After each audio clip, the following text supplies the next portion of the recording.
Bon, avant de commencer cette petite vidéo de centre-ville, je m'excuse, le fil conducteur n'est pas tout à fait celui que je voulais avoir, mais ma priorité à un moment c'était pas de filmer, c'était surtout de m'assurer que personne ne se fasse piquer, surtout sur les gens qui passent sur le trottoir. Et on avait l'ouverture du magasin qui allait se profiler, des gens qui attendaient presque devant pour l'ouverture, et il a fallu plutôt gérer voilà, la situation du frelon asiatique. C'était la priorité, de personne ne se fasse piquer et que la vidéo ça passait après. Voilà. La preuve qu'en même temps, vous voyez, on lève pas forcément les yeux et le nid où il était placé, il y avait énormément de monde qui passait dans cette rue là. C'est un nid dans le centre-ville, voilà, il y en aura d'autres. Bonne vidéo, à bientôt, au revoir, Laurent GGF. Bon, coucou tout le monde, Laurent GGF. Alors ce matin il est 8 h. Comme vous pouvez l'entendre, il y a du monde qui passe, il y a des véhicules qui fonctionnent. On est en plein centre-ville. Là vous voyez, j'ai une multitude de poubelles. On peut imaginer que je suis sur un magasin. Je suis à un magasin de centre-ville où les frelons ont décidé de se mettre en plein milieu de la population. Mais vraiment là, il y a du mouvement de public toute la journée, très rare, même le soir. Allez, je vous le fais voir. Là, c'est ma belle Toto, avec mon ombre. Et le nid se trouve, regardez, là-haut, en plein centre-ville. Allez, à le faire le plus discret possible, le plus rapidement possible, pour pas qu'il y ait de personnes de piquer et aucun touriste surtout. Super important, pas de mauvaise publicité sur un problème sur le bassin, ça serait pas le moment. Allez, tout de suite. Là, on a un beau nid de frelons asiatiques. L'idée, c'est pas forcément de passer du temps à la caméra. Je mettrai sur pied pour faire voir le travail. Mais voilà, il faut avoir un peu une idée où on peut se trouver. Je vais faire attention à ne pas faire voir les boutiques. Parce que on ne peut pas forcément voir, mais vous voyez, ici on est voilà. On est vraiment, hop, la plaque d'immatriculation, je tourne vite fait, on a même des camions de livraison, on a tout, on a des voitures qui passent. Voilà.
Dès que je vais m'approcher du nid, je vais pousser du produit, vous allez voir, avant que je pique le nid. Pourquoi? Pour m'assurer que ça fonctionne bien, surtout pas de piquer dans le vide. Ça serait vraiment la tuile de piquer au moment que je veux faire le nid et que automatiquement il n'y a pas de produit qui sort. Ça serait vraiment embêtant. Alors techniquement, moi j'appuie un petit peu avant. Dès que ça sort, je pique. Voilà, et l'idée c'est de le faire vraiment sans douleur, sans grosse perturbation, parce que sinon j'ai tellement de monde autour que vous imaginez déjà ce qu'il y a autour du nid là actuellement. Allez, je continue.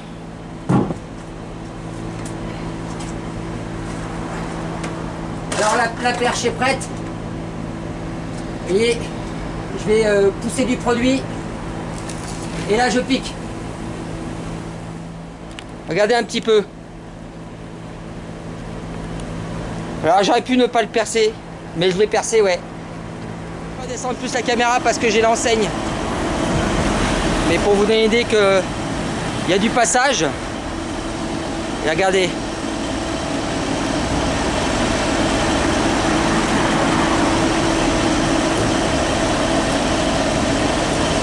pas de chance, j'ai le camion frigorifique qui est juste là. Et là, si je comptais les voitures à la minute qui passe, ou les gens qui s'arrêtent à la boulangerie derrière, c'est énorme. Et là, personne ne l'a vu, et pourtant, je peux vous dire qu'il y a du monde qui passe. Hein. C'est là la force du frelon asiatique, c'est de pouvoir être au centre-ville sans vraiment être vu, hein, ou pas du tout être vu de la saison. Hein. Je vous fais voir un autre angle, à tout de suite. Là, c'est ce qu'on voit de la rue du petit bâtiment, et regardez, je vais m'approcher.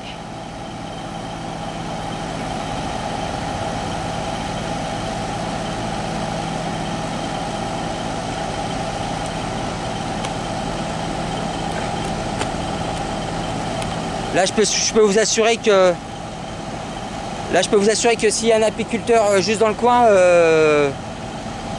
on va lui avoir sauvé les ruches.